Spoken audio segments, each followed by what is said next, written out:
नमस्कार। Supreme court के फैसले को चुनौती देते हुए एक पुनर्विचार याचिका दाखिल की गई है, जिसमें न्यूनतम 3 साल की वकालत को सिविल जज जैसे न्यायिक पदों के लिए आवेदन करने की अनिवार्य योग्यता बताया गया था। याचिकाकर्ता ने कहा कि इस फैसले में कई स्पष्ट त्रुटियां हैं और मांग की है कि इस नियम को साल 2027 से लागू किया जाए, ताकि 2023 से 2025 के बीच पास हुए उन छात्रों को नुकसान न हो जो पुराने नियमों के हिसाब से तैयारी कर रहे थे।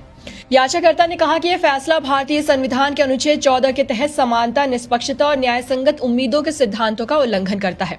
याचिका में यह भी कहा गया कि सुप्रीम कोर्ट ने शेट्टी आयोग की उन अहम सिफारिशों पर भी ध्यान नहीं दिया, जिनमें यह कहा गया था कि अब जब कानून की पढ़ाई के दौरान इंटर्नशिप और कोर्ट विजिट अनिवार्य हो गए हैं और सेवा में शामिल होने से पहले ट्रेनिंग भी दी जाती है, तो प्रैक्टिस की शर्त जरूरी नहीं है। साथ ही कुछ राज्य और हाईकोर्ट की विपरीत सिफारिशों को भी पूरी तरह नहीं सुना गया और ये भी कि कोर्ट ने यह साबित करने के लिए कोई आंकड़े नहीं दिए कि नए ग्रेजुएट्स जज के रूप में खराब प्रदर्शन करते हैं। अंत में याचिका में कहा गया कि यह फैसला आर्थिक और सामाजिक रूप से कमजोर वर्गों जैसे SC, ST और OBC के छात्रों पर असमान रूप से असर डालता है। इसके अलावा 3 साल की वकालत की यह शर्त उन लॉ ग्रेजुएट को बाहर कर देती है जो लॉ फर्म्स, PSUs या कॉर्पोरेट क्षेत्र में काम कर रहे हैं, जबकि उनके पास प्रासंगिक कानूनी अनुभव